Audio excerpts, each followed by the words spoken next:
My name is Derek. I live in an area with fairly hard water. I've owned an Insinkerator hot tap for years, and it and its tank scale up regularly.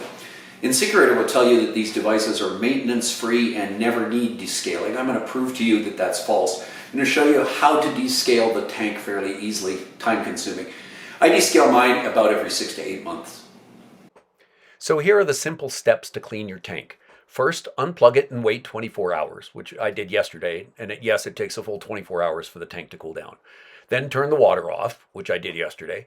Then disconnect the tank, then drain the tank, then clean and soak the tank, then drain out what you cleaned it with, and then reconnect everything, put it all back together, and you're good to go.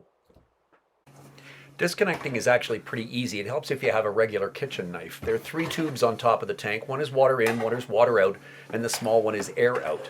Of the 3 tubes, one clips on and off, and that's easy to remove. The other 2 are friction fit tubes.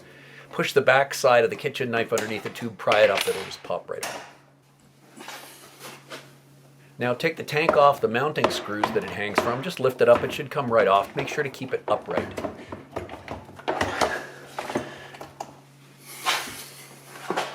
Now we're just going to drain it. I last cleaned it about 10 months ago. Note before I start, the sink is perfectly clean. To drain it, we're just going to turn it upside down into a sink. It'll take at least 5 minutes to drain. You should shake it occasionally to make sure all the solids come out.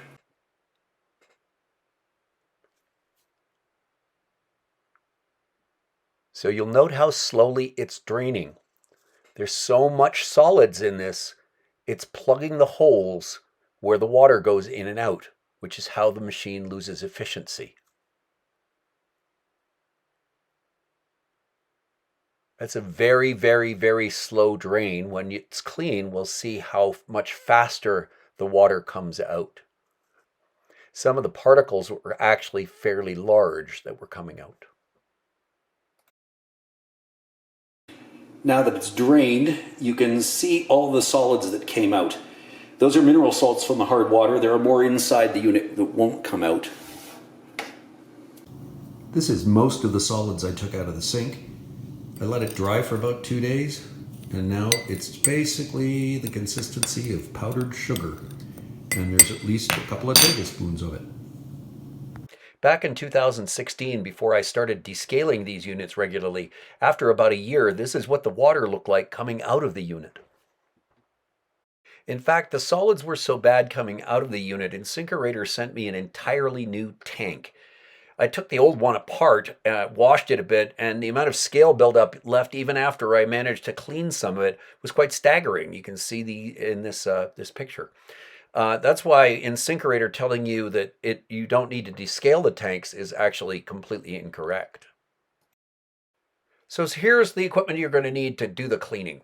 You're going to need a bowl big enough to support your tank. This is basically just to collect drips. However, because the power cord comes out the bottom, you can't stand the tank on a counter, so a bowl helps it keep upright.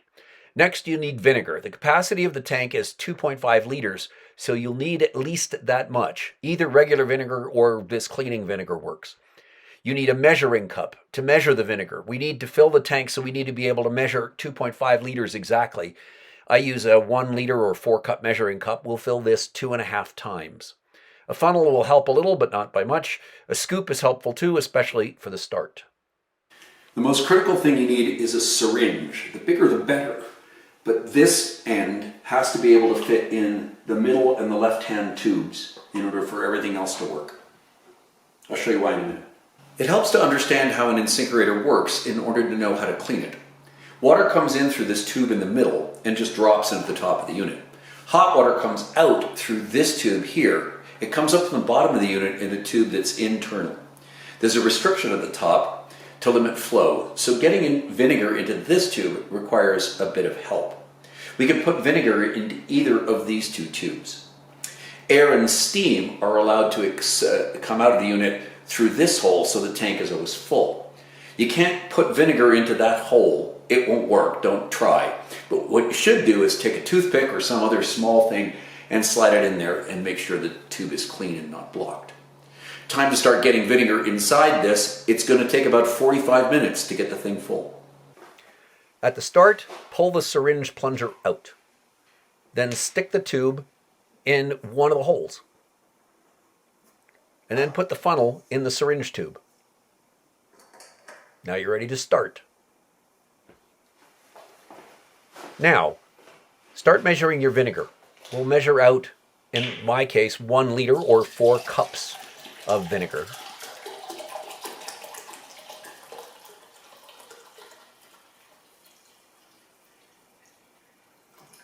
Once that's full, we can use the scoop to start adding some vinegar to the unit. Oftentimes, and you're going to see it here, getting it to start is actually quite challenging because of the solids that remain in the tubes. You see how that's blocked and already is barely going in, even though that hole leads basically right to the top of the unit. So we can try the other hole too, and you're going to see the vinegar goes in there a little bit better, and now we can start getting vinegar in. So we're going to use this tube to get a lot of the vinegar in for this particular clean.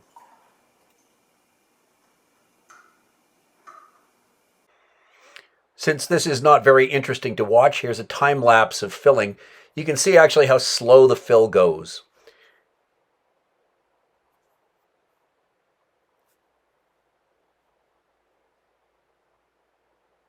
But I did well. I got a good solid liter in using this method. And watch what happens next.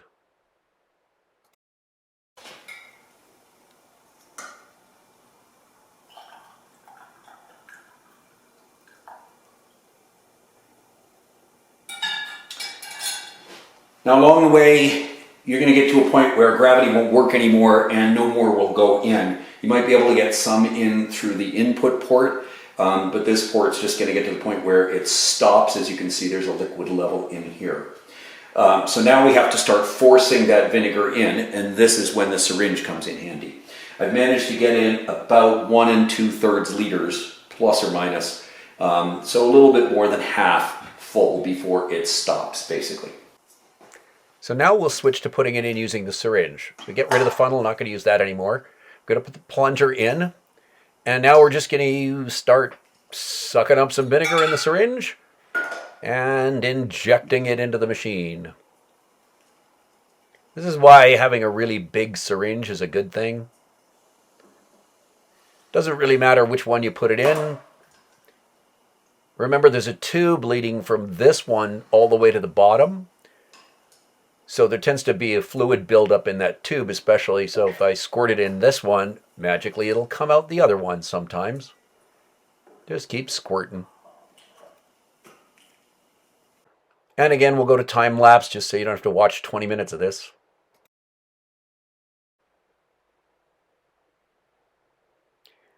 So right around in here, I always wish I had a much, much, much bigger syringe.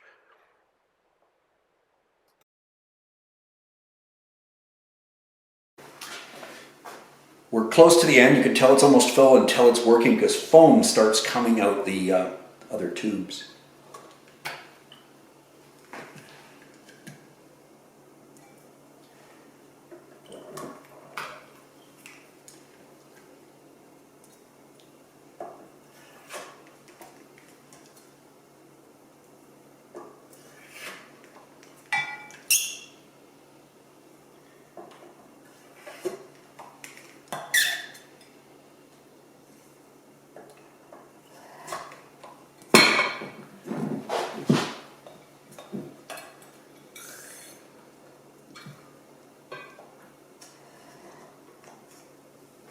There's more foam coming out.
And now it's full.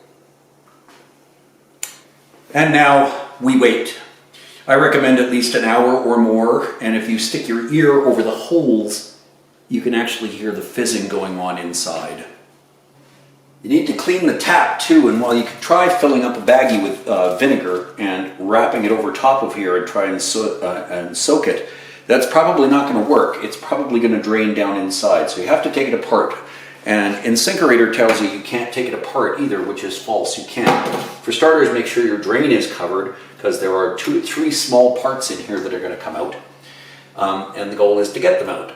So I use a paper clip that's got a bend in it, works really well. You just hook onto the thing and pull out the parts. You'll find that there's 3 parts, and I'll show them to you in a moment. One.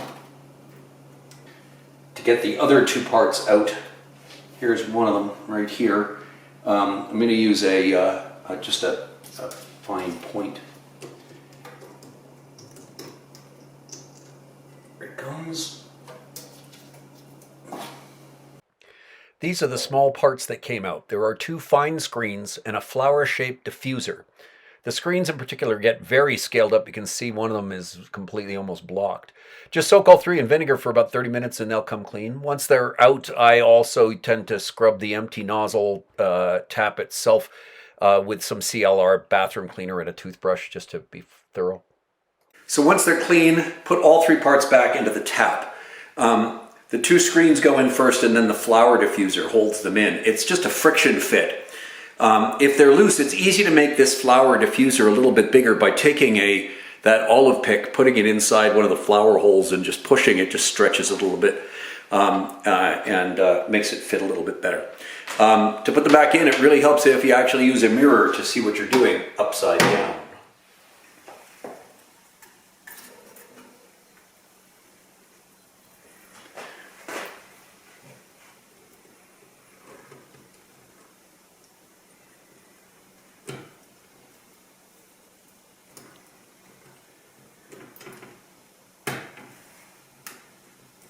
And they're in. Normally I just leave this tank about 3 hours, but I could still hear some fizzing at that time, so I left it, and for various reasons, it's now been soaking overnight. Fine to do that. Now I just have to drain the vinegar out, and then we can put it back together.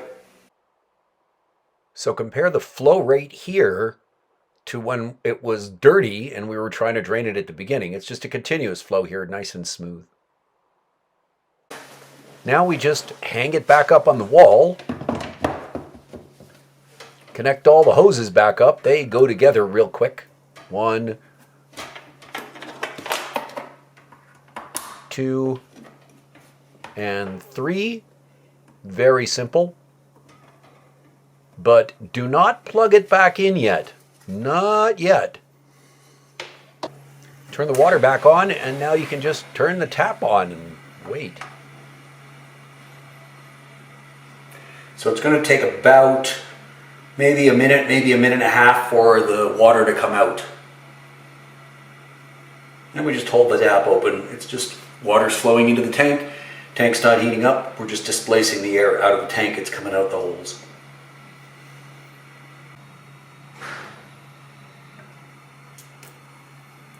And now we have water. And so we'll let it run for a bit, make sure that we flush the chlorine out. The vinegar out.